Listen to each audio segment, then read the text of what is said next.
Welcome, everybody, to another exciting episode of Altadena Talks. And this is the Tony Talks edition or segment. I'm Jamal Smith. I'm going to pass it over to Tony, and I am out. Hey, thank you, Jamal. Good morning, everyone. Welcome to our 195th episode of the Altadena Talks podcast. And as you know, Tuesdays and Thursdays are reserved for the Tony Talks show. So glad you're here with us on this rainy Tuesday and chilly Tuesday. It's cold. And I tried to turn my thermostat on and it's acting up. So I had to call somebody a few minutes ago. He'll be here later. But I turned my fireplace on instead. So I'm super excited you're here. I have an amazing guest with us today, Nathaniel Mack of 626 Justice. And we are excited you're here with us today. We're going to jump into this conversation and get to talking about everything that you are doing. I already told you behind the scenes, I will call you out on something. I will be like, wait a minute, hold up. And you've kind of known that since you met me, I think at the Juneteenth event. But I want you to introduce yourself, Mr. Mack, and tell us as an attorney that deals with wildfire litigation, exactly what you are doing when it comes to Altadena. And I don't know if you're dealing with Palisades or not. And if you are, that's fine. But we're Altadenans, and our show is Altadena Talks. So we're more concerned with Altadena than anyone else. And I just want to hear from you about what your experience has been like since you've been here in California, working with families that have been obviously horribly impacted by our fire, the Eaton fire in January.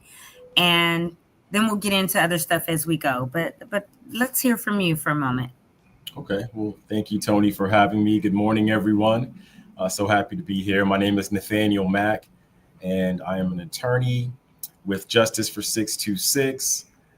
We have partnered with LA Fire Justice, so we're one and the same. I'm sure you've seen one or both of our logos around town, of some of our team around town involved in different community events. So I'll get a little bit into that in a few minutes, but I've been practicing 15 years and I focus on mass torts. Mass torts are events that affect a large swath of the population, typically brought on by the negligence of corporations. And I handle cases nationally when it comes to mass torts. So a few of the cases that I'm currently handling involves a case against Union Pacific in Houston, Texas. They poisoned the Fifth Ward water supply. And we have an environmental case going on against them to clean up that section of the Houston community. There's been a large increase of certain types of cancer due to the exposure. So that's one case. I'm representing hundreds of Black women against hair relaxer manufacturers. That case is ongoing, and we're in the discovery phase of that case. Different cases involving water that needs to be cleaned up in different communities, mainly focused in Black areas and minority areas. That's been my calling, to represent the underserved community across this nation that are taken advantage of or potentially exploited by corporations. As you know, Tony, they typically, dump the toxins and, all the trash in our communities and kind of isolate us. And that's been our history. So we're fighting back against that. And we're trying to bring about some form of compensation and retribution in that regard. In regards to the fire, the reason that I created Justice for 626 is because we wanted to provide support to the Altadena community. The lawyers from LA Fire Justice and my organization joined forces, so we're all working together. We're one team. But our legal group has handled over 20 fire cases.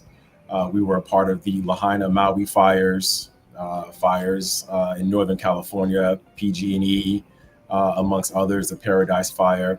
But when I saw Altadenians, when I saw folks that look like me that were unfortunately put in this position, I felt a personal calling to go out to Altadena and offer my legal support and service to the community in any way, shape, and form necessary. So that's why I created Justice for 626, specifically to serve the people of Altadena, Pasadena, as we fight the good fight against Southern California Edison, as we work to preserve the community, to rebuild the community, as we work to make sure folks have the resources they need to sustain themselves as we go along this process, because it's a lengthy process. You've got long-term solutions and short-term solutions. So we want to make sure folks have the resources they need now while we fight this legal battle in turn, to make sure they have the money they need to rebuild, because that's what it comes down to. Your home was destroyed, your personal property was destroyed, lives were lost. There's so many things that you can't put a price tag on, but we're going to do the best we can to at least make sure that the community can stay where they are if they so choose. And that's what Justice for 626 is all about. Okay, that's a whole lot to unpack, and I'm so glad you talked about so many things. I'm going to try to remember and pull some stuff out that we can do a deeper dive into.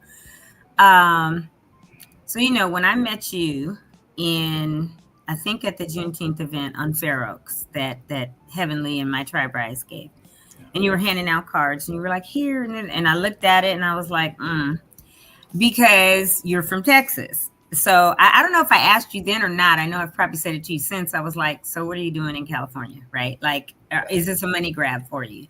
But one of the things that you just said, and I want to really dive into, is you're a mass tort lawyer, right? And you talked about the 3 specific cases that you're working on right now, including ours and the hair relaxers and, the toxins that leached into women's bodies, and then a lot of them now have cancer, whether it's breast or ovarian or whatever. There's a lot that have been affected by that, because the narrative is our hair needs to look like their hair instead of just embracing our natural hair, right? Yeah. And then you talked about the poisons in the 5th ward, the water system that was poisoned, right? So somebody would say, and I'm gonna be advocate for a minute, the enemy advocate, right? You're an ambulance chaser, or because we hear that a lot about Ben Crump, right? Because every time you turn around, he's popping up at a scene on TV or whatever. And somebody would say, oh, these are just ambulance chasers. They're not really connected to Altadena or California, but they're just out here to make money off of our suffering and our loss. How do you counter that? Because you are from Texas and you are out here now, and I know you have your office right there on Walnut, and you're here, right? You were going back and forth. When I met you, you were like, well, next week I'll be in Texas, and you may still, but I've seen you out here more consistently lately than in the beginning, right? And I know you had to set up your office, and there's a lot you still have to do down there. But how do you counter if you hear someone say, well, he's from Texas, he doesn't really care about us, he's just out here to make a bunch of money, because you just said, no, I really care. I felt like I was called to be here, and I want to make sure I'm here for Altadenians and help. So how do you balance that and counter those narratives, or that narrative? Sure. And I absolutely understand the skepticism. I understand the reluctance from the community. Let's just be honest, at the beginning of this case, you have lawyers parachuting in from who knows where, telling folks to sign with them, telling folks, you need an attorney, I'm your guy. Fortunately, a lot of that has subsided. A lot of those folks who weren't really about that action, so to speak, have left. So that's cleaned itself up a bit. But I understand, having lawyers come in from out of town who you've never heard of, never seen before, and now they're telling you to trust them, with your rebuild, to trust them with your life. It's completely reasonable to have lots of questions and to be on guard. The reason that I went to Altadena is not just because I felt like I could, offer my assistance and services, but or it happened organically. The folks who handled the Maui Lahaina fires were already out there. I had a good relationship with them. So they were already in Pasadena. We had already been communicating about the case. I had shown my interest after seeing folks that look like me again, involved. And there were also some folks in the community that I knew through friends. So there were some connections made, and I don't have to drop any names, but there are community leaders that you know of that I was connected with through friends that I had already known, saying, "Hey, Mac, are you working on this case in Altadena? My guy's out there. He's in charge of this organization or president of this organization. You guys should connect. I know what you do. I think you could be of assistance."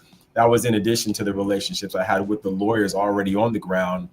And then another friend of mine in Houston partnered with the Houston Astros. They sent a bunch of 18-wheelers early on to Altadena. He's like, "Man, come out there with me. We're going to go hand out supplies." I'm like, man, this is, the stars are lining up. There's too many things for this to be a coincidence. I think God's trying to show me something. And I had already put it on my heart to think about going out there. I was praying about it.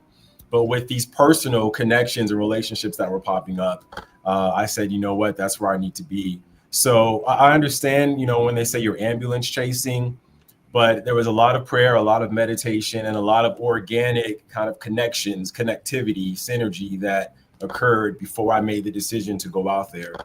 Nice. And again, I'm going out there to offer my services. I'm not trying to be a salesman. This is what I do. I'm a lawyer, and I focus on cases when people look like me. And the folks in Altadena, a lot of them happen to look like me. So why not go out there and try to help?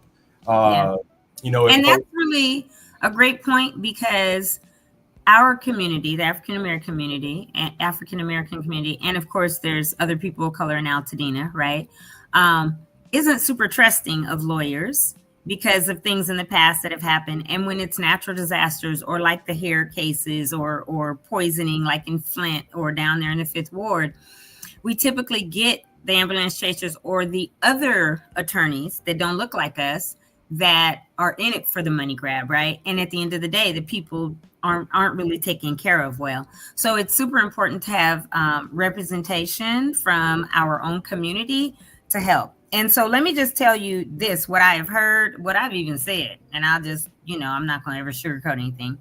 I felt like Chris, because he's the local, it was made CEO of this group, so that you are partnering with them, but that Doug is the lead lawyer for California because he's a lawyer in California. And in order for this other litigation dude, the one that I said Friday is like the salesman, who's from Texas, could come out, he needs somebody from California to balance that out. And then we did some background checking, and it's like LA Fire Justice is connected to some attorneys, I think, in Vegas and some other ones in LA, but who's really here because it's for Altadena. Because when you get a whole bunch of lawyers, and granted, this guy is, I forget his name again, I'm not trying to be rude, but the one that I say is like a salesman from Texas, the lead litigation attorney, he's done like 20 wildfires. Michael Watts is his name. Michael Watts, thank you. Yeah. I am not an attorney. I don't know anything about how lawsuits, torts, any of that work, but I know I'm about my community, right? And so I guess you have to have people that have 20 cases, wildfire litigation cases under their belt, that really know the ins and outs of dealing with these big companies, that really know the ins and outs of the law and how to deal with the courts. So you have to have people possibly from all over, is what I'm kind of understanding now. But I've said it, and I've heard plenty of people say, well, why are they here? Why are they here? Why are, so the fact that you're explaining how you are now connected, like here, and you knew people already, so you already had a connection, which is really good to know. That called you like, hey, we know you're an attorney. We want you as representation for us. Because again, Chris Holden's not an attorney. He was a mayor of Pasadena. He's from Pasadena. He's been all throughout, our community, assemblyman, all of this, but he's not an attorney. So if it's only Doug Boxer and Michael Wyatt, that's still not representing us. There are other folks that are going to make sure they get their money, right? And so that would make people very, very leery within our community. So hopefully you're not like the token for us, but it's because of your experience, your knowledge, and your connection with them that it would make sense for you to be here and be connected with that group as an attorney on this particular case? You're exactly right, Tony. So we handle cases nationally. So what we're doing in Altadena, we would have done somewhere else if there was a catastrophe there, potentially, because that's what we do. We do mass tort cases, which typically affect folks throughout the 50 states, if you will. So the question that has to be asked is, under these particular circumstances, do I want a law group, a team of attorneys that have done this before, that have the experience, that have the expertise, that have gone against PG&E, that have gone against Southern California Edison, San Diego Gas and Electric, whoever it might be? Or do I want a local attorney who might not have the experience, who might not know what they're doing, who might not be able to navigate all the legal complexities of fire litigation, because this isn't your typical civil litigation. This isn't your typical personal injury litigation. This is a whole different animal when it comes to discovery, when it comes to trying to bring about a resolution. So you want the best. Let's just be honest. You want someone who knows what they're doing. You want someone who can assist you and who has done this before. So that's what we bring to the table. To address the team of attorneys we have more than just Doug and Michael. There's a whole group of us behind the scenes that help with, the discovery process, the hearing process. They're kind of at the forefront because they're on leadership committees. So the case was consolidated. The judge appoints leaders of the case because you can't have all 200 attorneys making decisions. So Doug and Michael are some of the leaders of the case who actually make the decisions when it comes to hearings and discovery and potentially settlement. So that's why you see them a lot. But there's a lot of us behind the scenes. I am the only, Black attorney, if you will. And then my good friend Rico Reyes is on the team as well. So there's not a lot of minority attorneys in the group, but that's society in general when it comes to a lot of things. We're underrepresented. But ultimately, I'm there because I want to be there. The lease on the office we have on Walnut is 5 years. We might extend it. We're going to be out there as long as this rebuild takes. So this is not a short-term process.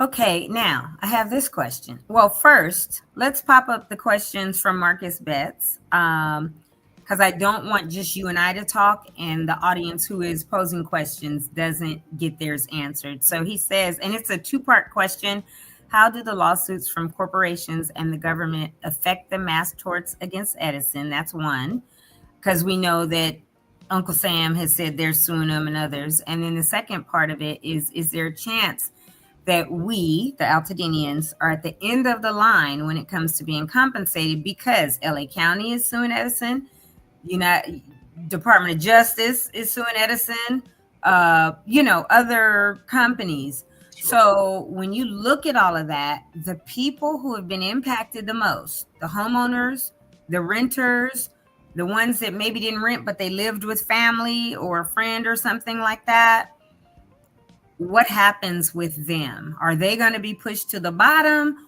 or is it those that were impacted are first in line for any settlements? And I'm not talking about this compensation program, but after the lawsuits, and then the government, meaning both LA County, and US government or whatever, get paid. How is it that, if this is a $100 billion settlement, which it won't be probably, but if it is, right, like, are the people taken care of first? Because they're the ones that were affected and lost everything. And then they're told, oh, you can't sue LA County, it's a government entity, but then LA County can sue Edison? Like, that doesn't make a whole lot of sense. So can you give some insight on that? Sure. So I can't necessarily say who's going to get paid first when it comes to all the different entities, because you have insurance companies also suing Edison, and that's a whole, different form of litigation. So there's a long line. What I can say is, thanks to Chris Holden, when he was up there in Sacramento, thanks to Gavin Newsom, thanks to Aaron Brockovich, who's a part of our team, there has been legislation passed to add to the Wildfire Fund. So we have a large pot of money there for everyone to access. This isn't going to be a situation, at least we don't foresee a situation, where there's not enough money to go around.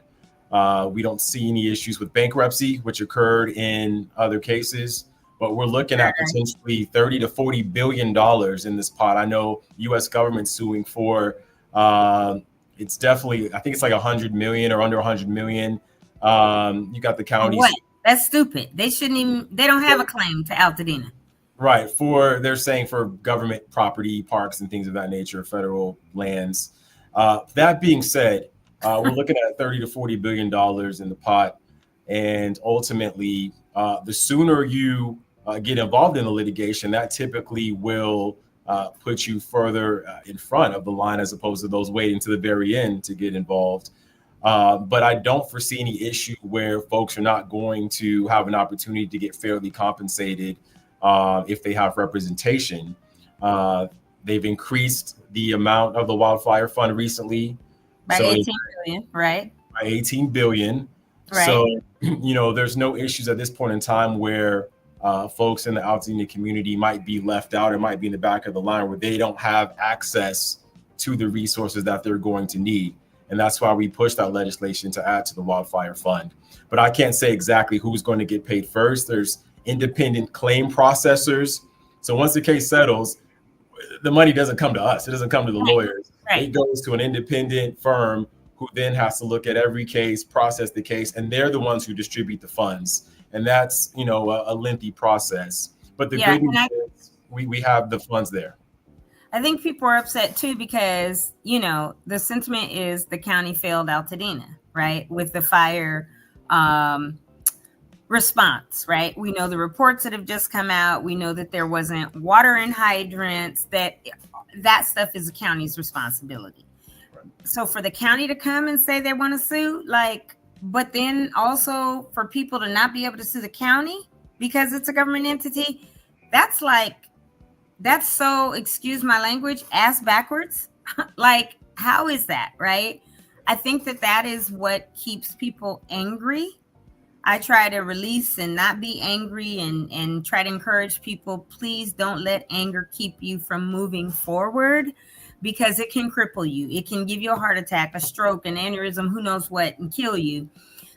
You've got to get to a place, whether it's through therapy or going walking or however you're processing, that you move yourself beyond the intense anger, right? People will never forget it ever, where it will never be an issue.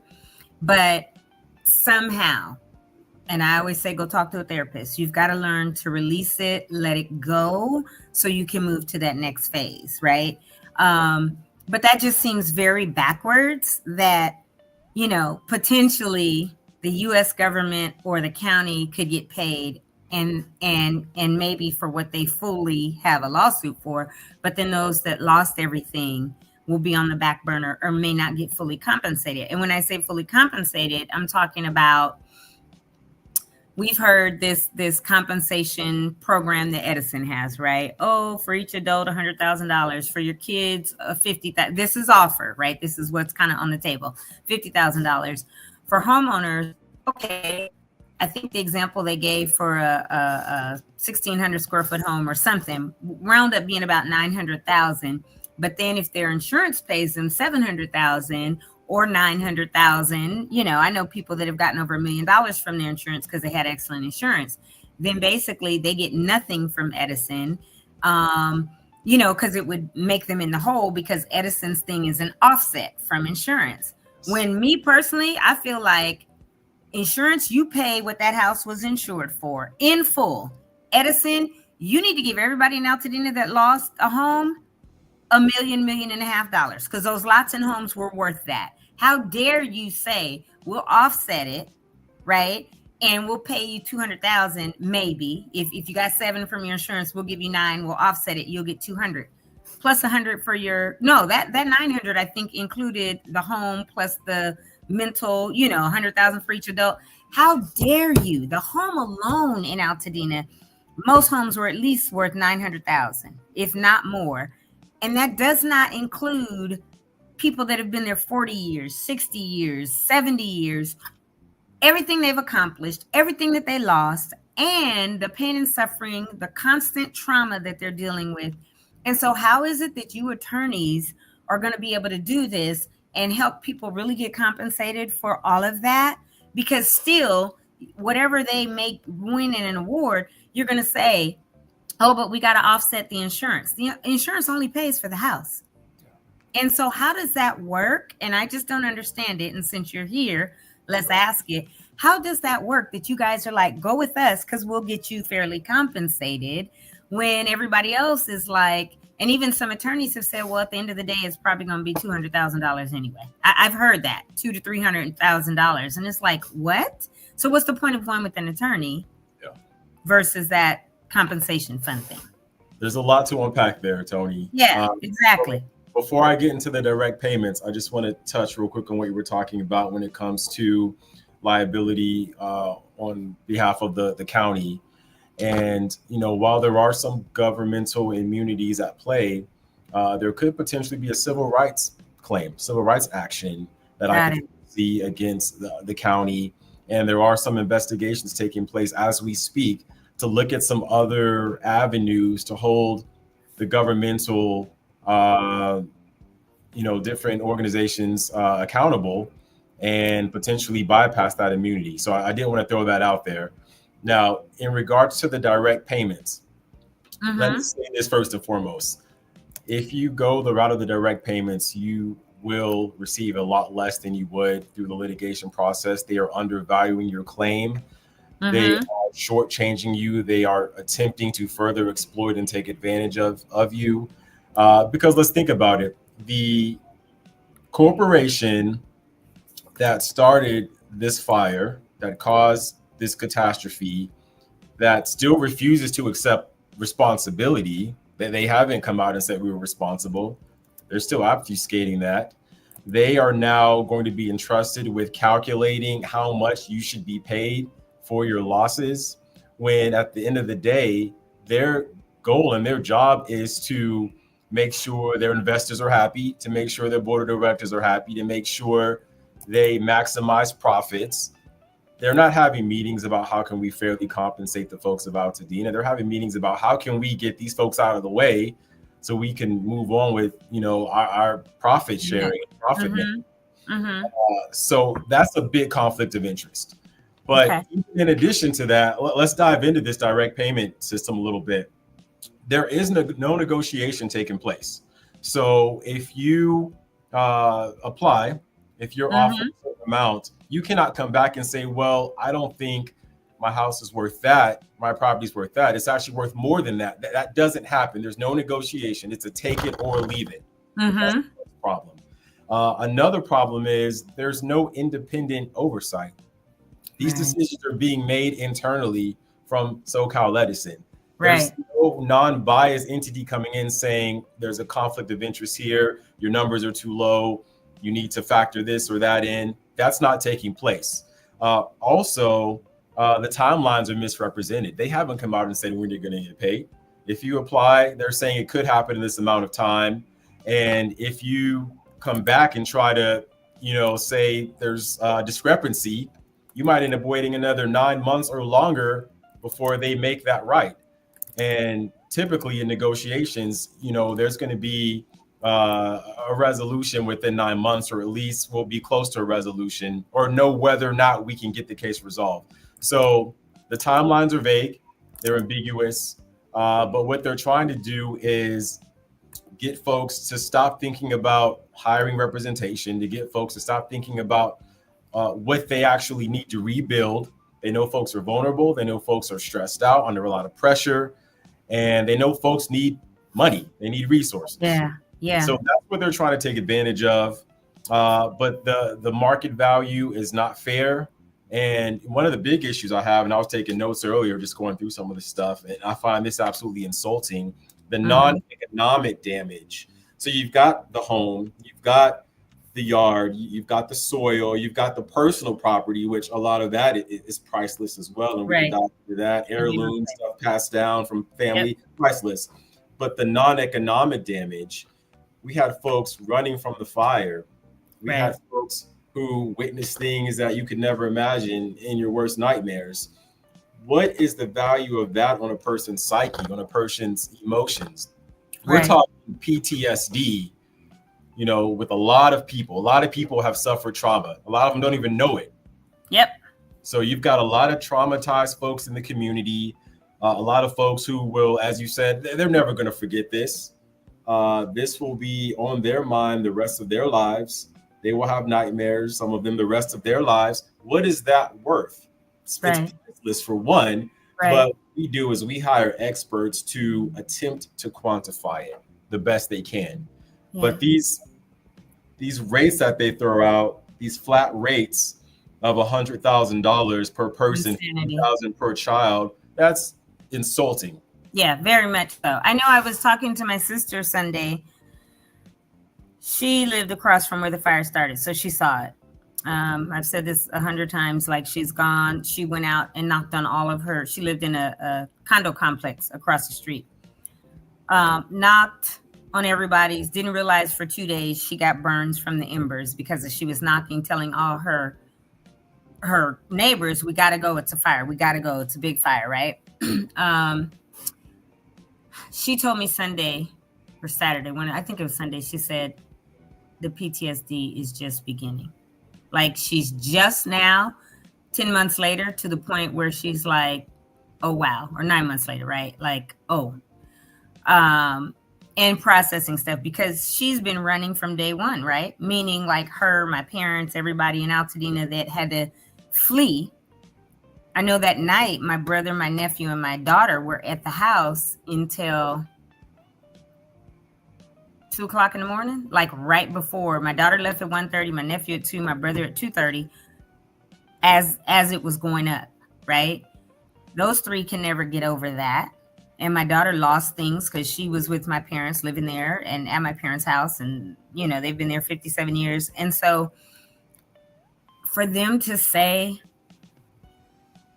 $100,000 per adult, or like Brian, who's on here and was a renter, everything he lost, his business stuff, you know, he works in tech, he works remote, $50,000. It is a gut punch, a spit in the face.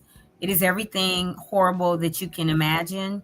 And then even for me, I didn't physically live there at the time, but I've been an Altadenian since I was 2 years old, 2.5 years old. And my park, Loma Alta Park, Farnsworth, around the corner where we would walk, gone. My Loma Alta school, my elementary school, gone. Junior high, Elliott Junior High, you know.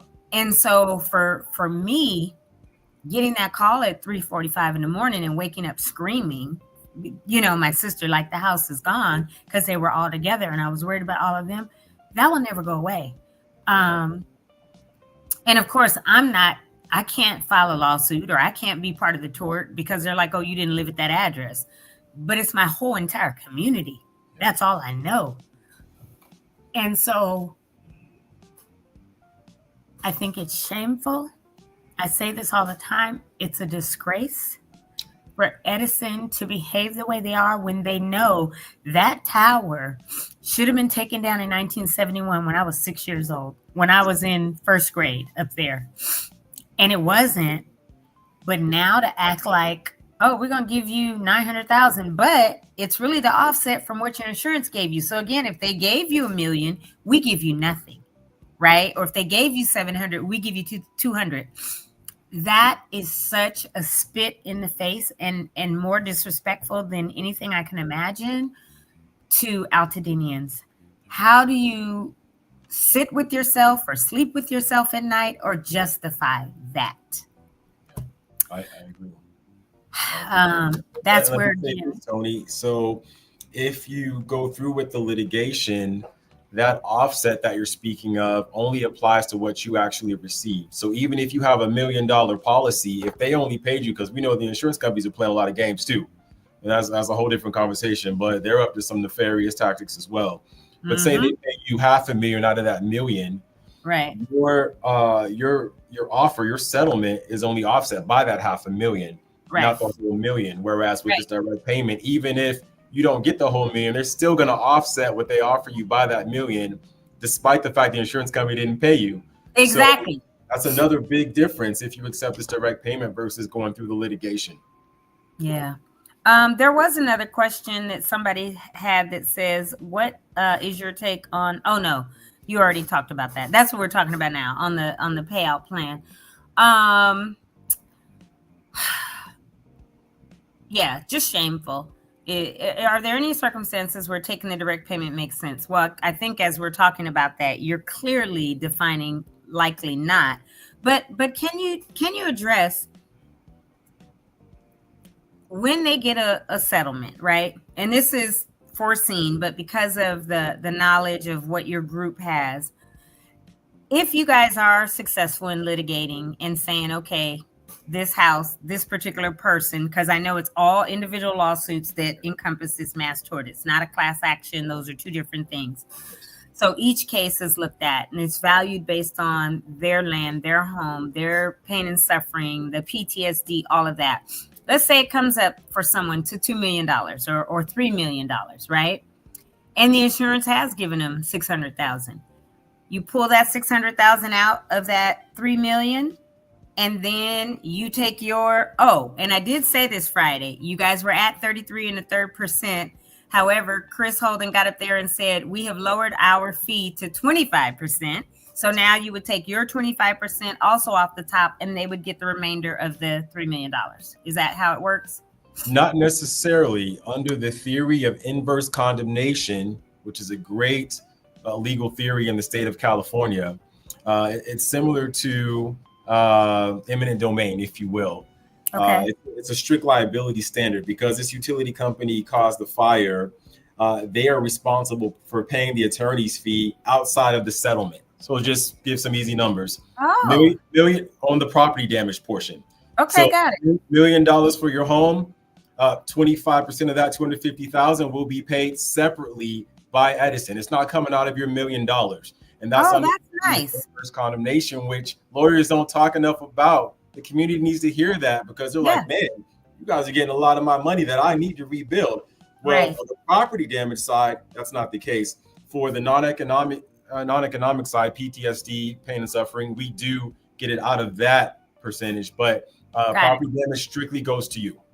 Oh, that's awesome. I had never known that. I'm glad I asked that because I don't think most people know that. Most people hear whatever my settlement is, they're going to take 30%, 40%, whatever, right? And again, LA Fire Justice was 33 1/3 as of last week, but Chris said at the dinner Thursday, and I mentioned it Friday, that it's now 25. Yes. So the overall settlement, again, if it's $3 million, but the property is valued at 1.5 or whatever, they're going to get that entire 1.5.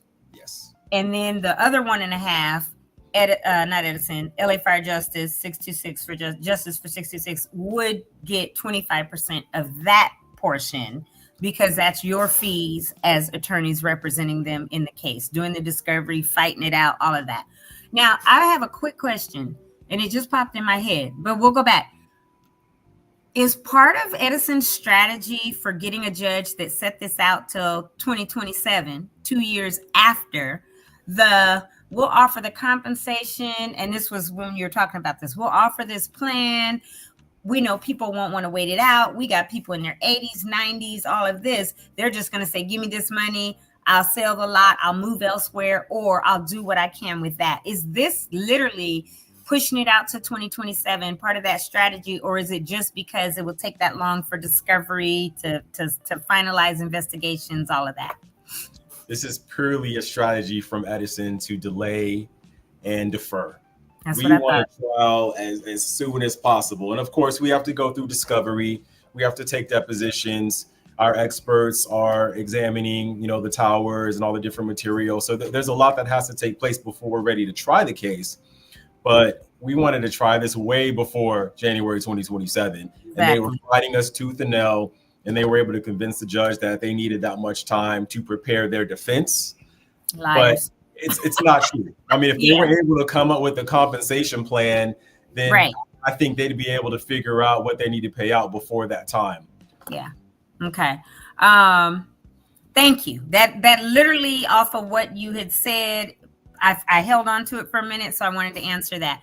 But then this question, how are renters going to benefit by going with an attorney versus taking the payout? So it depends on their damages. If you were renting a structure and it completely burned down, you lost all your personal property versus just smoke and ash, that's going to be one determining factor. If it was a complete burn down, or if you lost a substantial amount of your property, you need an attorney. Don't take the direct payout, because again, we want to factor in every penny that you lost. We tell you, hey, let's get the pictures off your phone. Let's look at holidays. Let's look at birthdays. We're not looking at the people in the photo, but the artifacts behind it, the painting, the table, the lamp. And what they do is they say, we're just going to give you a flat rate to cover everything. What we do is we hire appraisers and experts. All right, let's find this specific lamp and let's figure out how much it costs. And we have a laundry list of items that you particularly lost in your home to replace, as opposed to giving you a flat rate to cover everything. So those are the kind of details that factor into your damage model. And we could be talking about hundreds of thousands of dollars. Now, if it was smoke and ash, say you didn't, have a lot of property that was damaged, maybe the direct payment is something to consider. However, you still should have an attorney review it with you. Just because you're going the direct payment route doesn't mean you don't need an attorney. Yeah. Now, the attorney's fee, I believe, is 10%. They'll pay 10% of whatever the direct payment is, the offer is, to the attorneys. But you still want an attorney to look over that paperwork, because that offer was put together by Edison's attorneys. So exactly. Why would you have that? Why would you let them have attorneys work with you directly and you don't have anyone on your side who knows what they're doing from a legal standpoint? I still recommend that. Also, one of the things I want to make sure that we discuss about this direct payment, and a lot of people may not understand this. I understand what a CNR is because I've had a workers' comp case. And once you sign that CNR, you get that payment. That's it. You can't come back later and say, oh, my arm is hurting again. I need you to cover this or whatever. And so I think part of this direct payment, and it may not be called a CNR with this, but it also might. So I'll let you address that. But with this direct payment, I think you cannot come back years later when you've rebuilt and now you have health issues, maybe, something because of your soil or whatever. So can you talk about that? Because I definitely think that people need to understand. They're not going to tell you that in a direct payment, versus an attorney is going to say, hey, you're signing away your rights to anything else, with at least reviewing it, right? And we're going to make sure that if you go with us, we don't have you sign away your rights to health coverage or something for something that's directly related to this fire in 10 or 15 years. Can you talk about that? Absolutely. And that's why it's so important to have legal representation. Once you accept that direct payment offer, once you sign on the dotted line, you're done. You can never go back, regardless of what you might have left out, forgot about. Oh, they didn't factor this in. They didn't factor that in. My yard was destroyed. I lost all my trees. My cat, was. So you want to make sure that everything is considered before you sign off. That's why it's so important to have an attorney. Once that release is signed, you're done. And one thing I want to mention is, if you apply to this direct payment system, everything that you send to Edison can be used against you in the court of law. So even if you decide not to accept the payment, they have a file created for you in their offices.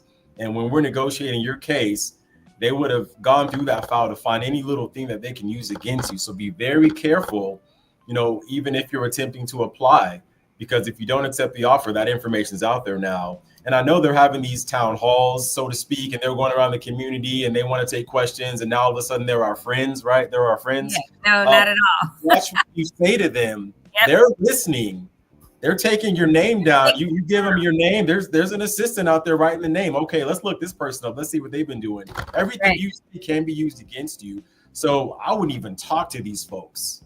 Yeah, and they're getting the data and the information from these meetings to go back and say, oh, well, these people said, or these questions were, what about this? And how come this isn't higher? And da-da-da-da-da. And then they'll come back later and say, okay, we've modified it, which they did do. We've modified it a little and it's this. But I understand for the renters, the compensation went down. So it's like, you got to be careful, because that's data that they're getting. And like you said, they'll use against you or use against everybody in what they do for this compensation program. It's a CNR. Can you explain what a CNR is? Yeah, so it's a release. You're basically releasing your claim against a specific entity, and you will never have the opportunity to file a lawsuit or a claim against them into eternity for that particular incident. So you're closing out your ability to receive compensation from your injuries. Compensation and release is what it CNR means. So I'm sorry, you guys. I said it quickly to an attorney who knows. I know because I had workers' comp cases for my shoulder and I had to have surgery and I did a CNR. But that was because I know I have medical coverage and I can get that taken care of. But a CNR is compensation and release. And that's what it means. You cannot come back later and try to go back to that entity and say, oh, well, now here's this or here's that. Which to me, when I read those 27 pages, when they originally came out, I was like, they're going to do a CNR with people. They're not going to let people come back there. And that was a huge red flag for me because I've been there and I understand it. So I'm super glad that I asked that and you're able to explain to people what a CNR is. Absolutely. If you want to sign off on this direct payment plan, please consult with an attorney at the very least. It doesn't have to be Justice for 626, but consult with someone. But why not? Why wouldn't it be Nathaniel Mack? It should be us. It should be us. But I'm not here to sell myself. I'm here to just answer questions and provide a service, if it's requested. Yeah, absolutely. And let me tell you something, bruh. You're not selling yourself. You don't sound like Mr. Wyatt. You don't Michael Watts. Is it Watts or Wyatt? Watts. Okay. You don't sound like Michael Watts. But he tried to be, jovial, and he talked about 650 dinners over there. He was like, look what I've cooked for you all today. And, all this kind of stuff. But to it. Yeah. Yeah. But no, you don't sound like that. You are, like I told you backstage before we started, this is an organic conversation. I'll hear things. People will hear things. They'll ask them in the chat. I'll ask. We'll go back and forth. Because we just want it to be off the cuff. I don't like doing scripted because people always say, well, what's our topic? Our topic is whatever happens. Like, introduce yourself. Let's start talking, right? Because scripted, we've even asked people in the past when the county assessor was going to be on and I think the Army Corps of Engineer Colonel, like, here, you guys, here's a link. Go here, put your questions in. We had one question. And so it was like, we're telling people for a week, put your questions in, and nobody did because this is live and people like to be able to just ask off the cuff and you give the answer. And I've told people, and if you don't know the answer, be honest and say that, right? Don't say, oh, this or that. Say, you know what? I'm not sure. Let me get this information and circle back and Tony can talk about it and say, I got back to her and this is what the answer was. I'd much rather have someone do that. And it'd be an organic conversation than we have scripted convos and you already have gone to your legal team or PR and said, okay, is this the right thing to say? And, things like that. That just doesn't work because in Altadena, for everyone that lost everything, they want to be able to ask and get the information. And obviously we're not doing this to try to, because it is forever on our YouTube, but we're not trying to be like, oh, well, Mr. Mack, you said this. And I'm going to hold you to that. That's not why it's organic. It just flows better. And we want people to ask what they want to ask. And then you give the answer. And if it's something that anybody, like I said, can't say or doesn't have the answer, be honest and just say it. And we'll respect that, right? We're not going to hold you to the fire and be like, oh, you must be lying or, oh, there's something else to it. Not at all. So I'm super glad you said that. There was a question that was just getting popped up, I think, or I don't know, maybe not. Oh, yeah. He asked about that the $40 billion fund where the other $18 billion was added to it recently and said, can that be used to pay government entities, which you said during your presentation that you were thinking or hoping that whatever money goes to the county and to the feds comes out of that. Yes, exactly. That will be a part of the pot that's paid to the governmental entities. Okay. So that money, the California wildfire, okay, because this came up and has been coming up, and I see it on my different Facebook pages that I'm on, the cities or whatever. Edison just now, October 1st, raised our rates 10% in response to the fire, right? Yeah. Now I won't say that I'm not concerned because I am, because 10%, and then they're like, oh, but we're lowering this, so it could be a $30 a month increase or $30 less a month or whatever. I have solar panels, But that $30 could make or break people. Yeah. And I think even with that, when you might have a $200 or $300 a month bill, how dare you cause this fire by your negligence, right? From 51 years ago. And all these places that arced before, not just that tower, but fire in other people's backyards at 3:00 and things like that, and still have the audacity to raise rates immediately the same year, a few months later. Some people are still getting bills from them, even though their homes burned down, like since the fire, and there's no home, but you're billing me each month because I've heard that. What do people do about that when it comes to an attorney? Do they send those bills to you guys so you can tell Edison to stop sending them? There's nothing we can do about the rates because our governor and the Public Utilities Commission approved that, which is stupid as all get out. But what does all that look like when it comes to the litigation also, Nathaniel? Sure. Yeah. So the raising of the rates, adds more insult to injury, of course.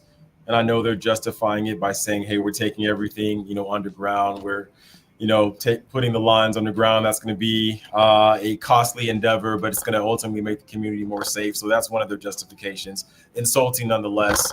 If you have a property that you are not living on and you're still receiving bills from utility companies, you need to talk to an attorney as well. Okay. Different things that we can do to have them cease and desist. In addition to mortgages, we have a lot of folks who they lost their home and they're still having to pay mortgages and Correct. rent and utilities. It's ridiculous. So we have a department at our firm that handles bringing a resolution to that, so our clients are not harassed, because there's no way they should be paying for that when it's not even there anymore. It's beyond ridiculous. So yes, that is a part of having legal representation to help with those kinds of things. Okay, good. Yeah, I know a couple people that have said that they have gotten bills well beyond the fire for a few months from Edison, and it makes no sense. Although that 6,600 number is not correct, but it's all good. Right. It was asked anyway. Because at first it was 62. Now it's gone down to, I think, 58 and some change. But the overall number, including commercial and all that, is about 9,800. But that's good to know. And the fact that people need to know, like, don't play with these entities, consult with an attorney. Yes. Now, when it comes to consulting with an attorney like yourself, obviously the initial consultation is free. Is it free all the way through if they sign with you as a client until there is a settlement? And what does all of that look like for people? Because that's also a scary thing, right? Attorneys fees, consultations, what they would need. But I think just on the advice of what you said, like, don't tell Edison or anybody anything, because they may ask, well, send us this picture or send it or whatever. And now that's not for your benefit. It will be to use against you. What do you suggest for people in all of that? Sure. So the consultation is free, and as a client, you don't pay us anything throughout the entire process. We only get paid when it's time to settle the case, or if we win in trial, and we get our percentage out of that pot. The client is never required to pay a penny. We're spending millions of dollars on experts. We're spending millions of dollars on different expenses that relate to making sure we bring about a successful resolution. And, that comes out of the ultimate settlement and verdict as well, if there is one. But the client never pays us anything out of pocket. We get paid a contingency fee from the resolution. And tell me this, if somebody goes with an attorney and they say, okay, we're going to take 30% of your settlement, right? And does that, but does not do the breakdown that we just spoke about, not off the structure and the property, but only off of the other. But they just say, oh, this is how much you're getting, and we're taking 30%. Obviously, that would be illegal because you mentioned laws and stuff. But what if there are some attorneys out there that are shady like that, and there's someone ignorant to the fact of what you just explained, and then they find it out later? Can they go back and sue that attorney for that? Or what's their legal remedy for something like that? Sure. So we don't play when it comes to settlement funds, settlement monies for our clients. If you think your representative or attorney might not have paid you or dispersed the funds to you in a proper manner, if you think he might have held on to funds that he shouldn't have outside of his attorney's fee, then you need to ask for the paperwork for one. And then you need to go find an ethics attorney or a malpractice attorney to review it and see if you might have been further taken advantage of or exploited by someone that you put your trust in. Right. That's another avenue available. I hope that doesn't happen. I pray to God that doesn't happen. Right. But yes, there are avenues available to get reimbursed for that. Okay. Yeah. Just thought about that because we do know that there are so many vultures out there that whether it's an attorney or contractor or whomever, right? Now, what if someone also, because of the fire and losing everything, and they have you as an attorney to represent them in their tort, gets with someone, and what I've seen is people didn't do all their due diligence. They didn't check with the contractor licensing board, the state board. They didn't, because I've seen these on the news. I went with somebody and my neighbor, I referred them and they went with them, but it wasn't really his license and it was expired. And now he won't answer calls, emails, has $30,000 or $50,000 from us. We can't get our money back. We got to find somebody else. If I'm already Nathaniel Mack's client and that happened to me, trust me, it wouldn't, because I'm gonna check everything. But this is a scenario. If it did, I'm gonna call you and say, Nate or Nathaniel or Mr. Mack or whatever, right? I need you now to go after this person. Is that something as my attorney that you would do, or you would say, I can't help you with that, but here's an attorney that can help you with that? Yeah, I would probably advise you to seek counsel, different counsel, to help with that particular issue. I wouldn't want to mix the two. Okay, makes sense. So, yeah, I think you would need someone solely focused on that case, if you will, two separate cases. Yeah. So I think that's important. Okay, but that's important to note and to even discuss, because it's about 20 plus houses right now that are going up or up and almost done, right?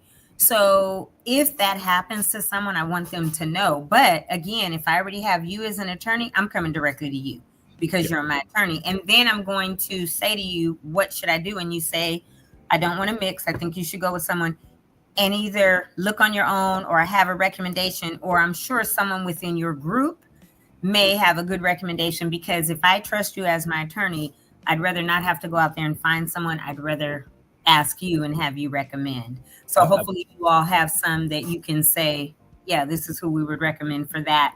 Because we know, unfortunately, it's probably going to happen. We've seen it already. I know 2 or 3 people that I've seen on the news. I don't know them personally, but I highly doubt that that's going to be the end. I think that there are some really shady people out there that are going to try to, like you said, take advantage or exploit people, which is, again, very painful. And I will say this, I know there are some circumstances where folks hired an attorney early on, not really knowing, all the facts, and that attorney has disappeared or they won't answer their calls in regards to this particular case.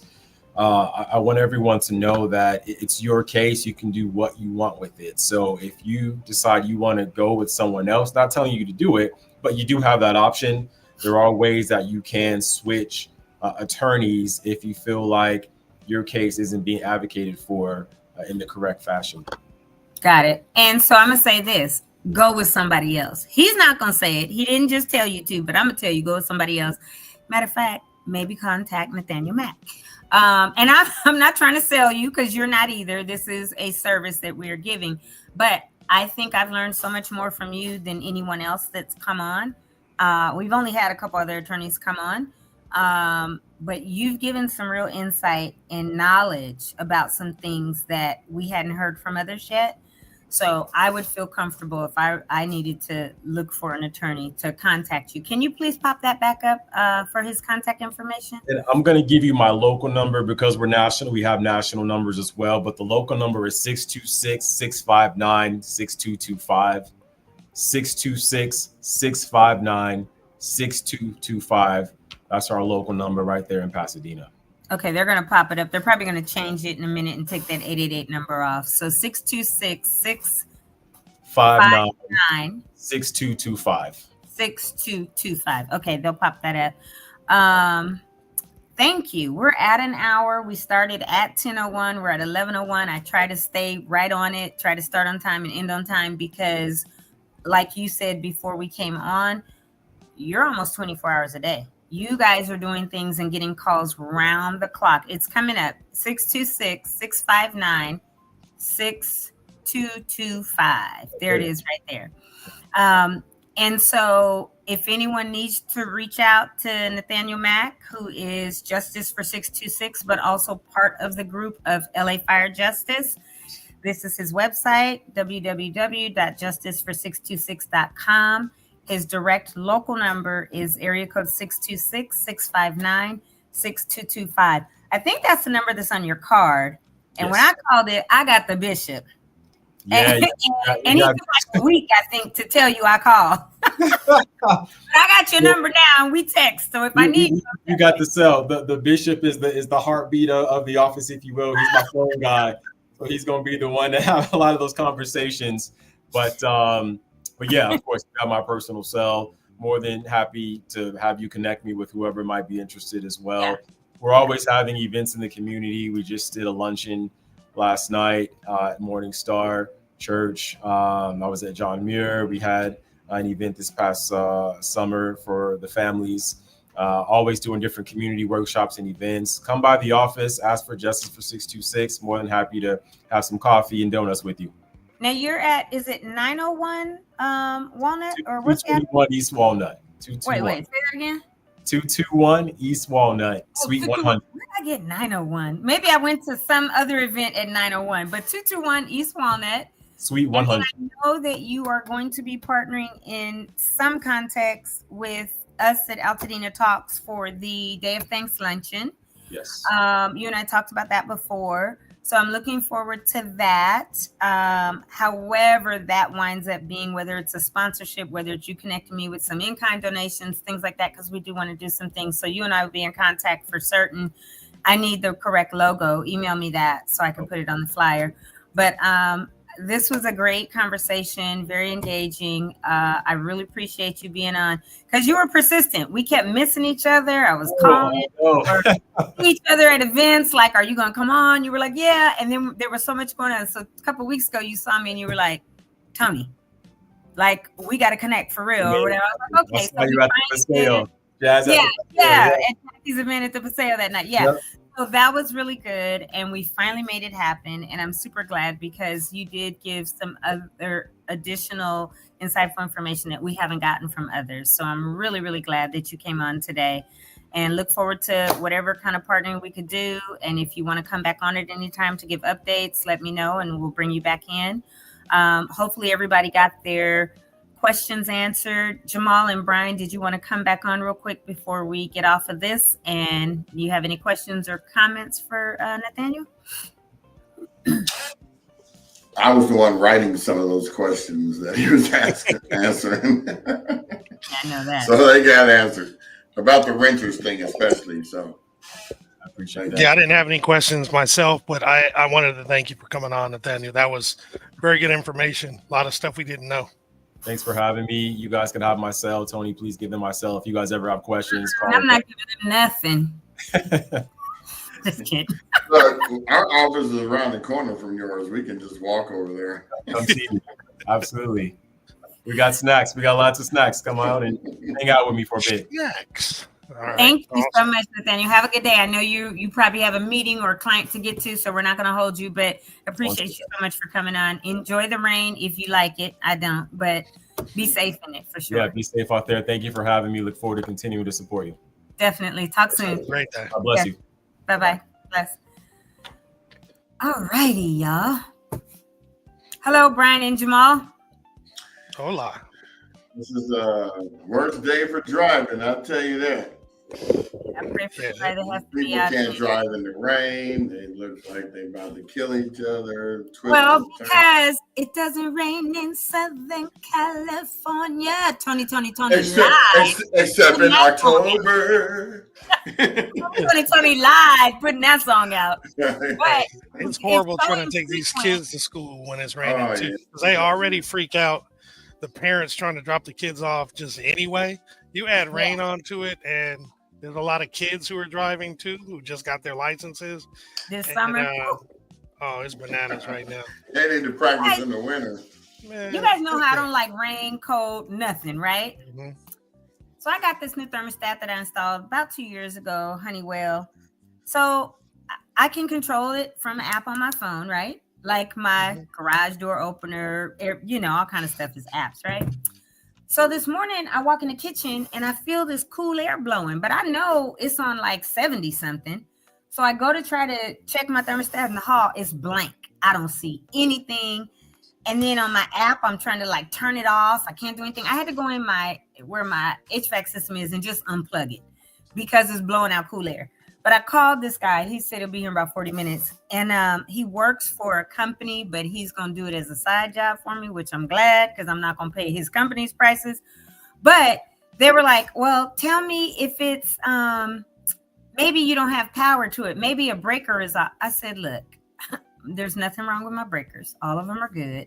All of my, but she's reading from a script. So you guys, when I tell you, like, I want to go put on a jacket and some gloves because it's chilly in my house. And y'all know, to me, anything under 70 is cold. And it's probably like 60-ish in my house right now.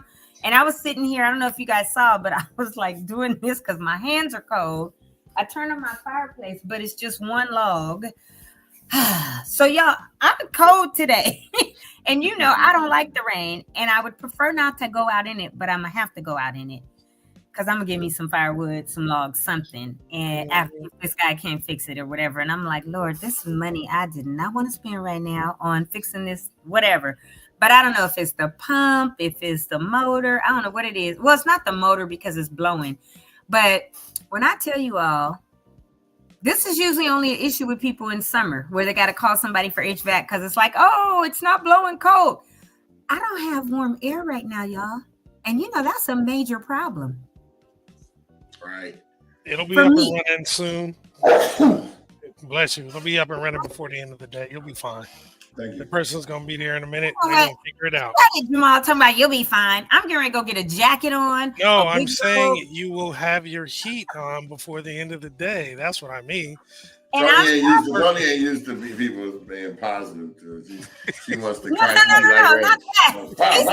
What'd you say, Boo? I know you did. I want to be what it is. I want to be fine right now. I want to be able to blast my heater, and I can't. Well, then you definitely need to go get a jacket and some gloves on. I'm gonna get a jacket, some fluffy socks. I'm getting ready to plug in my electric blanket, my throw over here over me, because boy, I'm like, I can't do this. It's cold. But Brian, I'm sorry you had to drive in it this morning because yes, when it's that first big rain and there's oil on the road and we get the rain because we're so infrequently have a lot of rain, I know it's a nightmare. So I'm glad you made it into the office safe. Yeah, and there was plenty of parking spaces because a lot of other people were late as well. I bet. Everybody's like, I'm not going anywhere. I was supposed to be there today. I woke up and I looked out the window. I was like, "Oh, it's Tony's day. Dang, I gotta go in here because as long as somebody does." No, what I'm saying is, we try to be on time on your days. I was thinking, I could get there just a little bit late. Then I was like, dang, it's Tony's day. So then I come in. I said, okay, so I'm there. Oh, no time. Oh, hey. No, that's fine. As long as one of y'all do the logging into the Instagrams or whatever, I'll run it. I don't care. I could pop up, make my screen smaller, pop up the questions. But I appreciate both of you making sure that you were available. Jamal, thank you for coming on to make sure all of that was in. And Brian, I knew you were driving, so I wasn't tripping. But I always put the title in now and save it. And then whatever you guys got to do in the background, you do. Do we have a lot of announcements, Jamal? No. I mean, yes. Somebody just text me something. Let me forward it. No. Yeah. I mean, we got. I'll just talk about what's happening like today and whatever. I won't do the other stuff. But I also want to give a shout. Well, not a shout, but complete change of subject. R.I.P. to D'Angelo, the singing artist. He passed away today. That's crazy. Pancreatic cancer. He's 51 years old. Man, gone too early. Crazy. That was kept quiet like a mug. Yeah, for sure. But Marcus did a great episode today, Tony. So I agree. Thank you, Marcus. Even I was saying before the show when we were talking about it, how ironic it is that 6-7 months after Angie Stone passed, that he's I was just thinking that too. That he's out of here because everybody knows the history of D'Angelo and Angie Stone, and I'm just like, what? And at 51, that's just sad, but you know. We got to take care of ourselves, people. Not that pancreatic cancer, you can take care of yourself. When that comes, unless you get a pancreatic transplant, that's almost you're out. It's just a matter of time. So, unfortunate. So, praying for his family and all of that for sure. And I'll talk about it later. Fat Brands gave us a sponsorship for this luncheon, and I finished all of that. She redid the DocuSign and sent it to me, Brian. So I did all that yesterday, and she completed it. So we should be seeing that wire, I don't know, probably in days, which is good. But we are getting more sponsorships.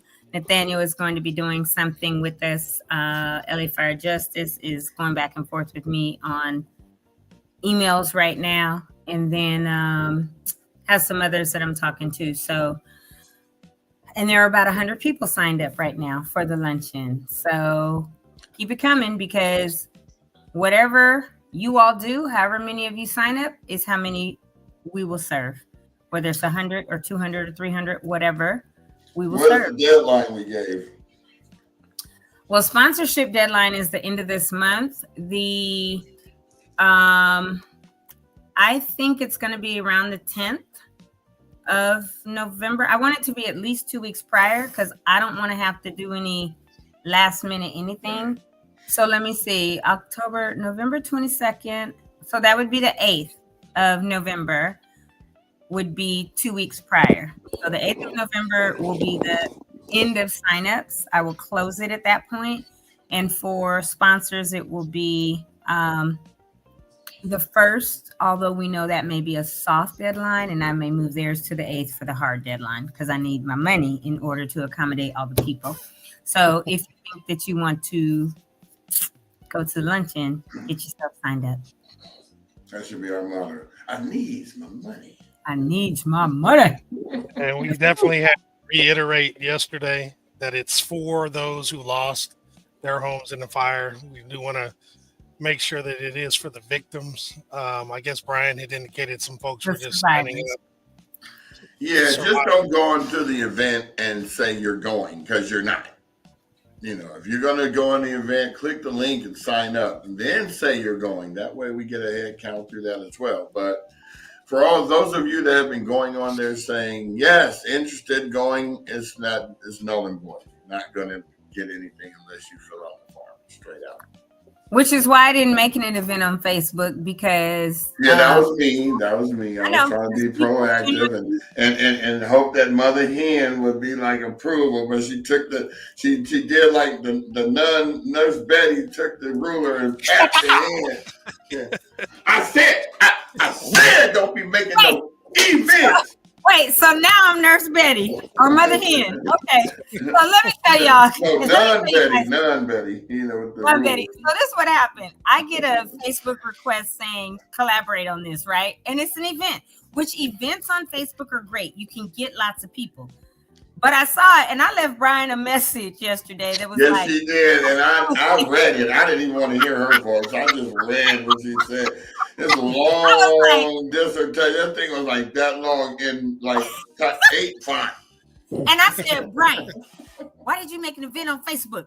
I didn't want to make an event. If I wanted to make an event, I would have. I didn't know you didn't. I just thought you had so much on your plate that it slipped your mind. But listen, so the thing about us is we all each have our individual niche. Brian is the one that does all the marketing, all that. He's great at it, right?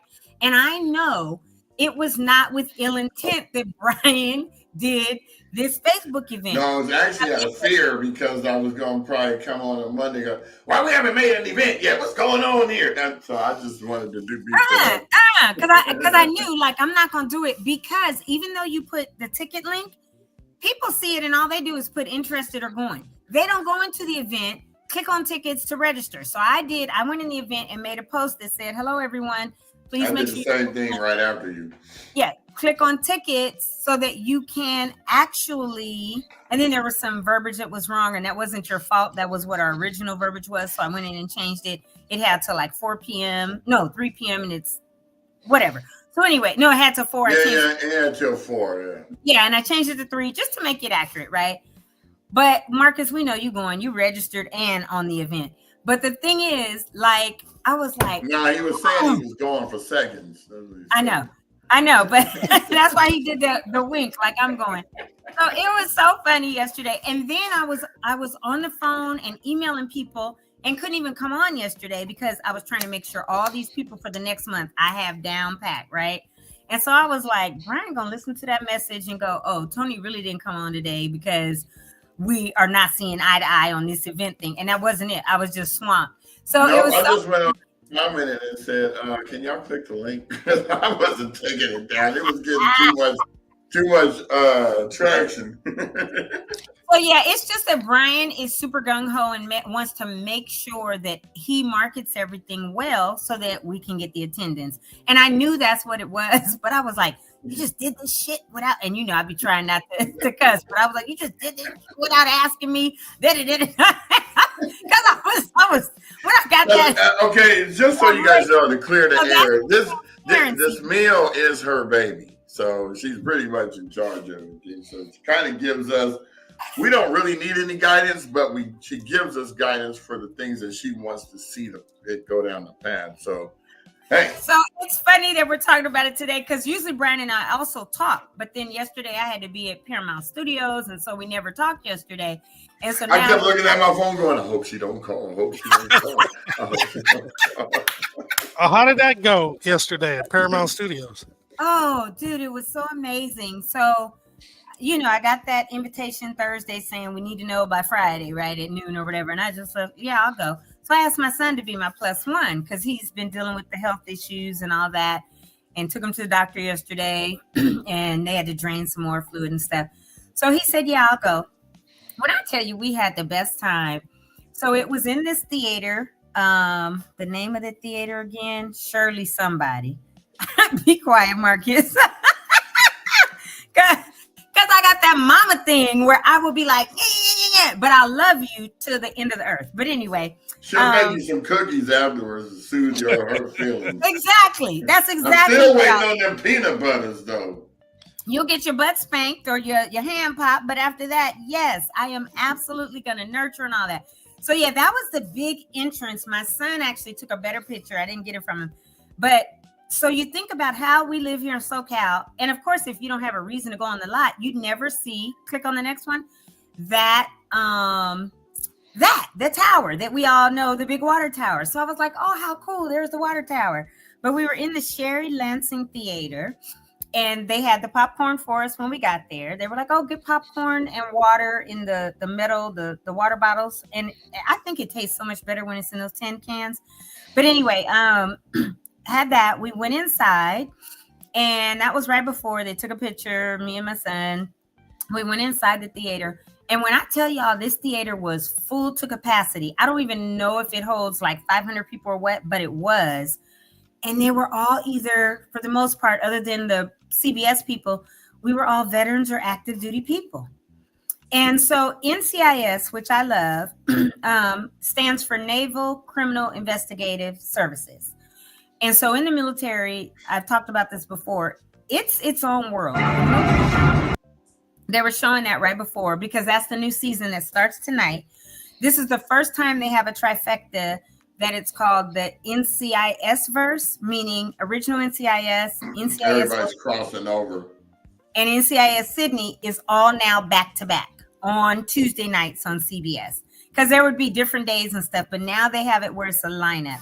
So you can click on the next one. Or is that the one? Yeah. So these were the people that to share tonight with you guys. We've been working very hard on this episode. He's lying. He said he's lying. So like they started to getting share tonight with you guys. We've been working they started getting tongue twisted. So what they do, I had never known what a table read was. I got this invitation saying you're invited to this table read. And I was like, what the heck's a table read? So they had all the people there for the most part. There were some that came and read for others, but they read through the entire script of an episode. And generally, it's the episode that's coming on. They do this and it takes several hours and they make changes or whatever. But this one, like the episode is done. And so they came in and they read, and I watched NCIS, so I knew who a lot of them were. And then afterwards, we got to meet and greet. Well, I had already met Caleb, that redhead, and Wilmer. I always want to call him Wilbur. I don't know why. Wilmer Valderrama, because he interviewed me a couple of weeks ago for the Tuesdays of Honors.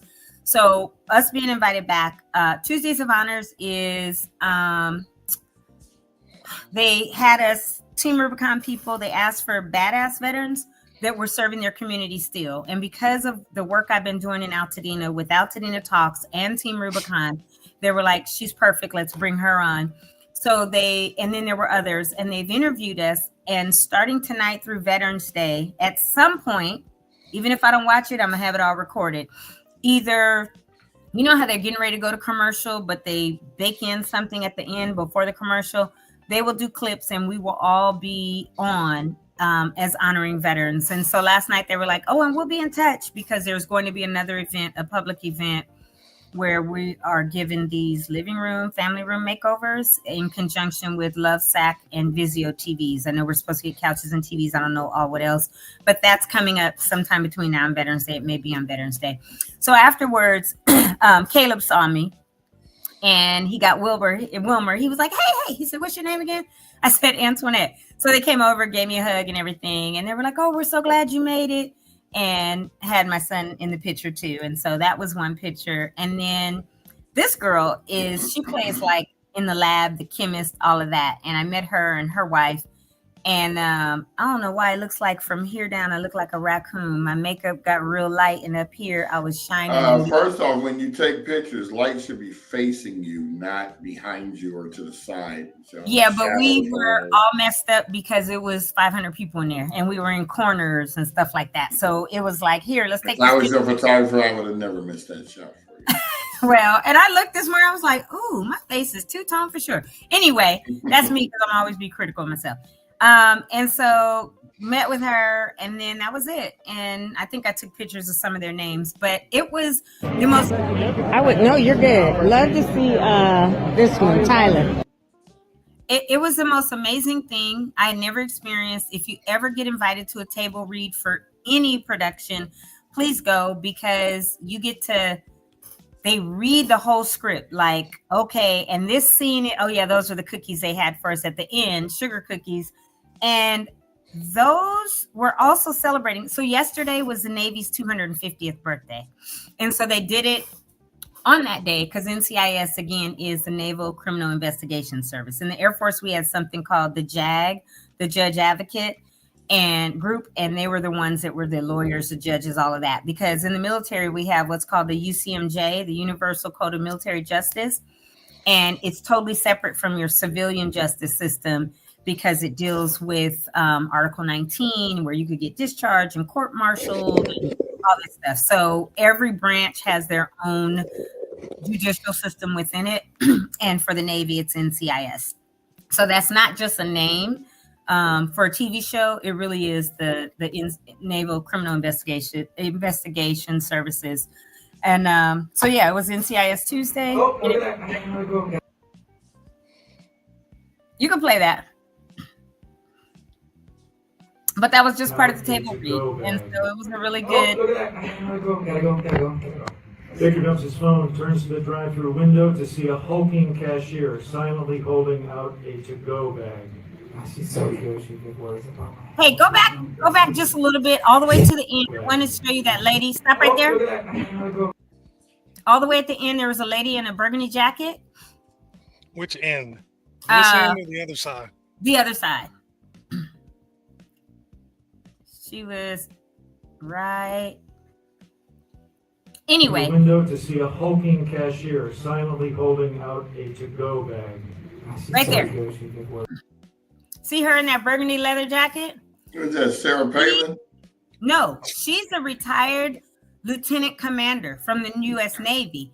She got to play in this episode a ticket taker at a movie theater. And so they had her come up and do the actual read, which was super dope. So when that happened, we were all cheering and super excited because they used somebody who's military to play in the episode. In a military show. Huh?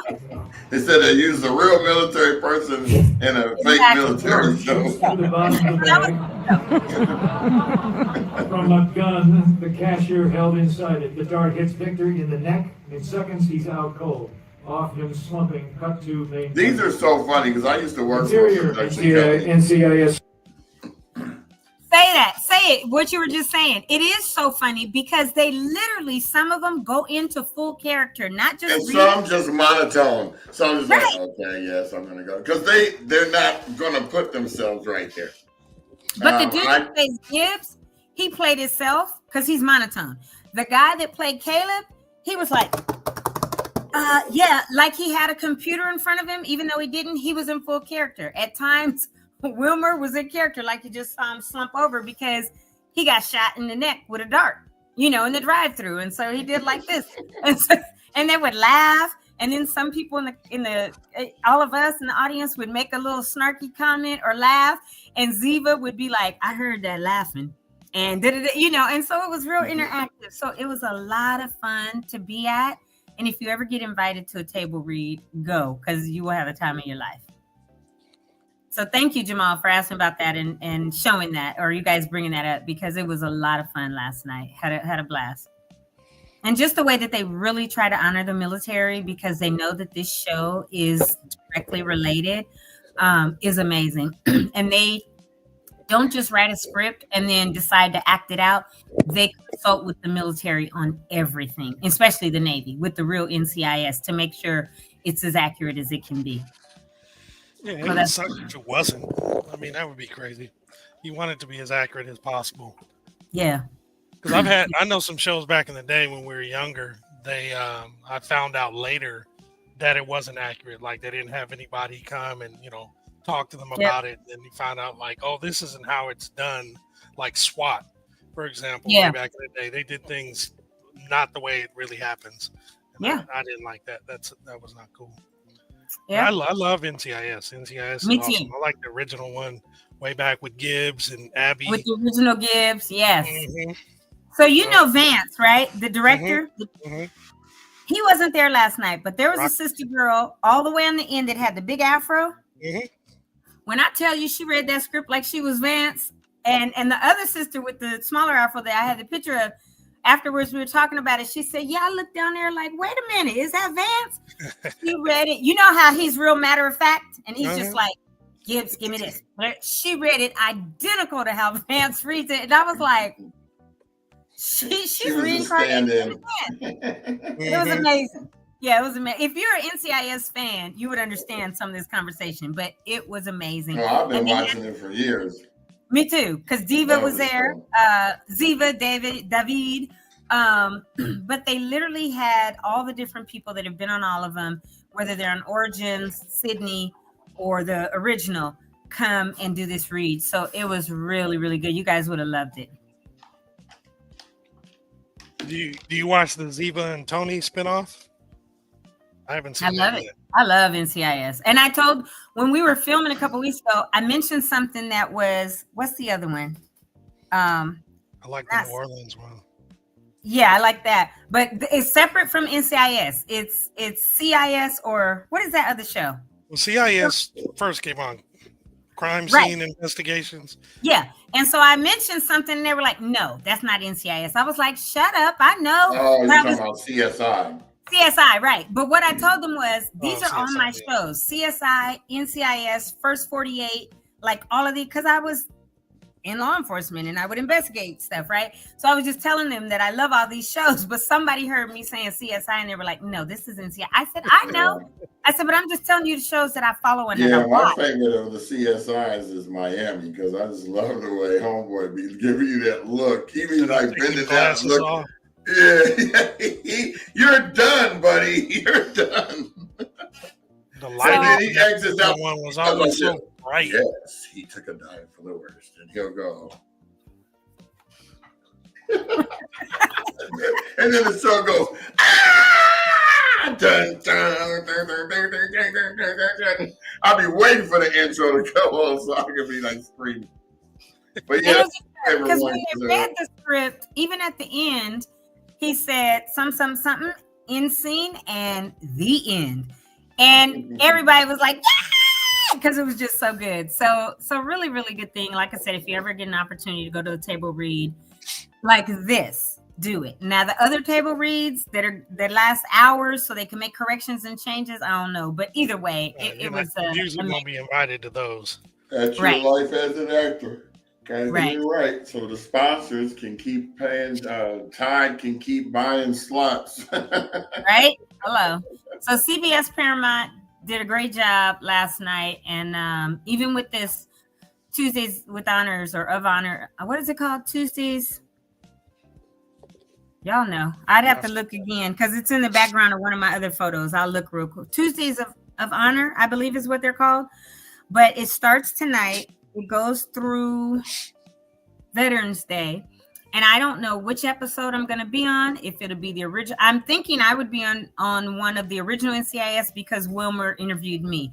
The people that got interviewed by Caleb will probably be on the Origins, at some time slot. But I know that there were 8 families or 8 of us, 3 Air Force that are serving with Team Rubicon, and 5 Gold Star families that came through TAPS. And so between now and Veterans Day, there will be at some point. So I'm just recording all of them because they haven't told us. I'm sure they clipped and cut the interviews and did whatever, but we don't know how it's going to be, if it's going to be mid-show, end of show. I don't know, but I'll be watching tonight and I'm just going to record them all so that just in case, I can have it. But definitely they're honoring veterans in active duty this month or over the next few weeks, and culminates with Veterans Day. And so take a look. You might see me talking to Wilmer because we were laughing and high-fiving each other, and we were talking about our height because he's not super tall, and he was talking about he wanted to be a pilot. I was like, you way too short. The military would not accept you as a pilot. He was like, exactly. That's why I didn't go in. And so I was like, how tall are you? And he told me, and I was like, oh yeah, he's like 5'8" or 5'9", 5'8", I think. And he was like, and you? I said, oh, I'm fun size. I'm 5'1.5". And I knew I couldn't be fun size. I don't let people call me short. I call myself fun size. I am not short. I'm fun size, 5'1.5". You've never heard that? I've heard that term, but not in the context that you were speaking. Okay, well, I say it for my height. I'm fun size. Just like people used to talk about me being my complexion. And I would say, don't be jealous. Don't be jade. Brown sugar melts when it gets wet. That's why I don't like the rain and I don't go outside in the rain because I can't melt. So people are like, where do you come from? She went and channeled, what's that? CB4. I'm black, y'all. And I'm black, y'all. And I'm black, and I'm black, and I'm black, y'all. And I'm black, black. You remember that part? That was so funny. I literally, when people be trying to be snarky, I come back with stuff like, no, I'm fun size. I'm not short. Don't ever call me short. And when they're like, oh, and I used to be like, don't hate on dark chocolate. Shoot, just like dark brown sugar. Sugar melts when it gets wet. I cannot be outside in the rain. Stuff like that. Or when it gets too hot. Like, where do you come up with this? You are crazy. I said, it's in my brain.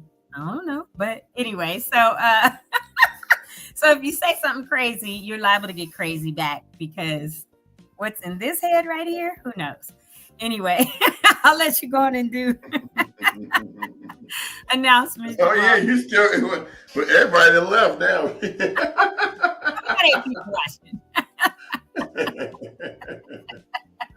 While you doing that, I'm going to get some hot chocolate since that's the only time I drink it in the rain. And I'm black, y'all, and I'm black, y'all, and I'm blacker than black, and I'm black, y'all. I'm blickety black, blacker than black, black, I'm blacker than black, yo, because I'm black, and I'm black. Yo, I'm black, and I'm black, y'all, and I'm blacker than black. Oh, that movie was so funny. Yep. they were trying to find their identity. They was trying to be the fat boys, the bagheads, right? And it's the mentality more than the complexion. Like I'm black. I'm blickety black. Because he was mimicking X Clan when X Clan came out. Oh my God! All right, I'm only doing a few slides. I'm not gonna do them all today. And in particular, the stuff that's going on tonight for sure. Here we go. Quickly.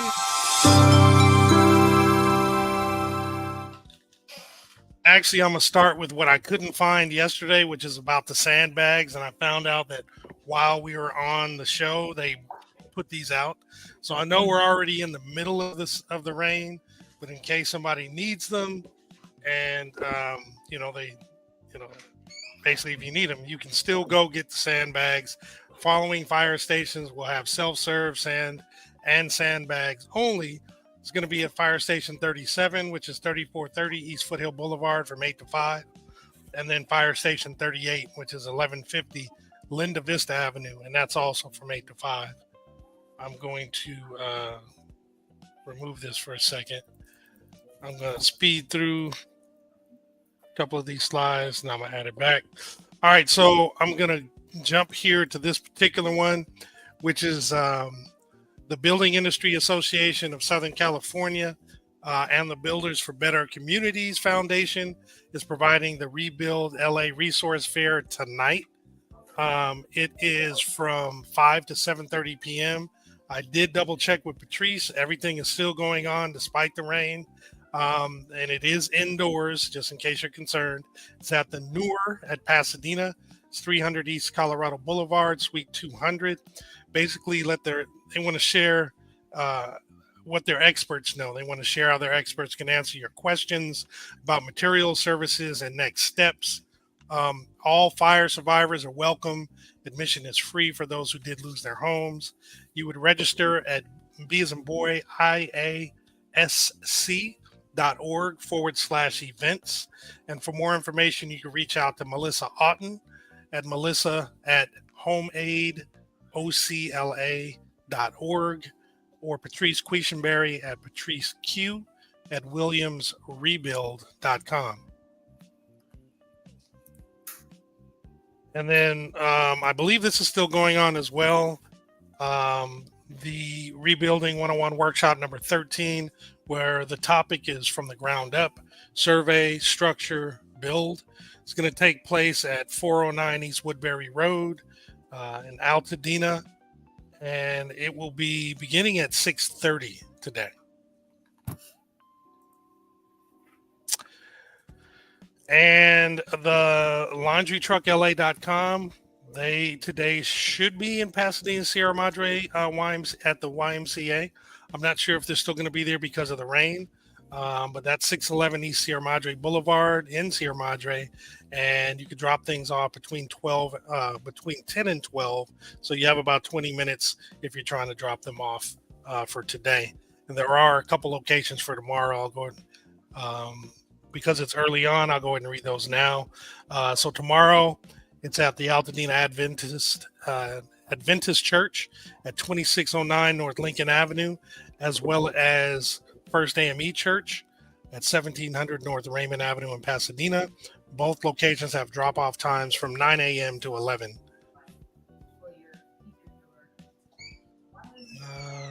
You know what? I'm going to stop here and go straight to ours, because everything else will be tomorrow. I'm going to skip through. All right. So again, just want to make sure that you guys know that on the 22nd of November, Altadena Talks Foundation is presenting a Day of Thanks Community Luncheon, which will take place at Loma Alta Park Gymnasium from 11 a.m. to 3 p.m. The location is 3330 North Lincoln Avenue in Altadena. And if you can't scan the QR code, which is on the screen, please go to altadenatalks.org/ATF meals sign up. And then you can actually sign up. And remember, when you go there, you are going to have to provide verification of where your address was. We're suggesting just take a photocopy of or a picture of your ID. You can black out your actual license number and all that good stuff. But as long as we can see the address with your picture associated, that would be very helpful. And with that, I'll bring everybody back. We will be checking for fraud, people, so don't think you're about to get away with anything. We are the super sleuths of tech. And everybody's been wonderful uploading their proof. And as they do it. So, again, we're at 100. 102. Okay, so we just had one more. Yeah, one more person for 2, RSVP for 2. So we're at 102 people. So whatever we wind up getting, that's how many we will serve that day. And it's good. I was gonna say, it sounds like it's good. I want some too. You smackadocious over there. I was just complaining about the coffee taste in here. I'm like, the coffee don't taste that great. And the girlfriend just said, I just changed the powdered milk thing in the thing. So I said, oh, because this hot chocolate tastes divine right now. And so she goes, oh, I just changed the thing. I said, well, it hasn't been changed in a while. Like, coffee is tasting. I was about to rescind the coffee service. Gross. Mm-mm. Yeah. That's where I go. I got a Starbucks card here, and I'm going to use it for regular coffee. So I'll probably get about 6 uses out of this. $25 gets you 3 coffees at Starbucks if you want the Cappiacchiato, Appiato, whatever the hell y'all be getting. Appiato, whatever. Yes, let's not say that anymore. Well, what is it? I don't know, but it's not that. Macchiato or something? Macchiato? Yeah, macchiato is one of them. Caramel macchiato or something like that. Yeah, that's what I said. Macchiato. Yeah, like, oh my God. So I went to go see Tron last week. And when I tell you that if you go see Tron in IMAX with the 3D glasses, the previews that are going to be in 3D too that are coming out. So the Mandalorian from Star Wars is coming out with a new one. That's awesome. And it's going to be dope. I would wish I could have a TV that was like IMAX in 3D. I would just sit there like this all day. You can get one. It's going to cost you a lot of money, but you can get one. I need the height in the house to get the IMAX. Because that wall's not going to give me what I need. Get a 100-inch. No? That's not enough? Build a barn. That's what you do. And on the side, on the back, like we used to do when I lived up in Santa Cruz, like, my neighbor has a blank wall on the side of his house, no windows, right? Mm-hmm. And we just took we sewed like 4 or 5 sheets together, and he had this projector, and the kids would come out there, and they just enjoyed that so much.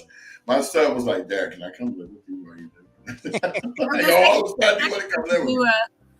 Now I had a 100-inch projector screen with the projector when I lived up in Palmdale and had a house. The screen was way bigger than a 100-inch TV because it's an actual big inch, and it was in my family room area. And I mounted my projector from the ceiling. And when I tell you, just regular TV, I watched through it, right? Mm-hmm. Yeah. It's a different effect for sure. Yeah, theater style. That's been my dream. Yeah. To have that room. Like you walk in there, it goes, oh, and here's the popcorn machine. There's candies over there. And I got 15 recliner seats on the tiered level, you know.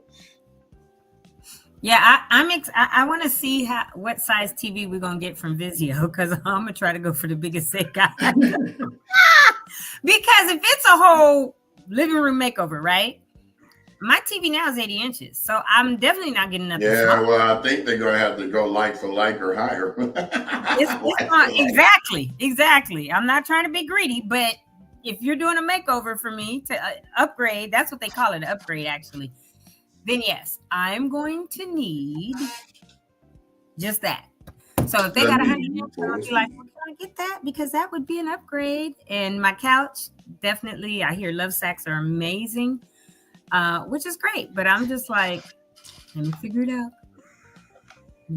out. So yeah. Anywho, are we done? Don't I always do that? Like, are we done? Let's go. Almost 2 hours. No, it was a good show. Happy, are we on Wednesday? No, Tuesday. If you have to be out in the rain, please, please, please be safe. Be a defensive driver. Slow down. Make sure you got plenty of car space between you and another car. And if you see somebody driving crazy like a fool, let them pass, because you want to be safe and make it in the house safely with nothing happening. And be careful driving close to the curve, because that's where the water pools, and you'll splash and possibly hydrofoil. Hydroplane. You said hydrofoil? Yeah, hydrofoil. What is hydrofoil? That's the boats. That's a boat that, like the fast boats that go to California. Oh, yeah. Okay. I was like, what's hydrofoil? I never heard that. I was going to say hydro aluminum foil. Right. No, you might hydroplane. I might hydro auto. Stupid. Hey, man, I hydro auto the other day. Careful out there. I hydro Tokyo Drift. Noodles. She hitting the button? This is a fun day today. Hold on. I'm hitting it now.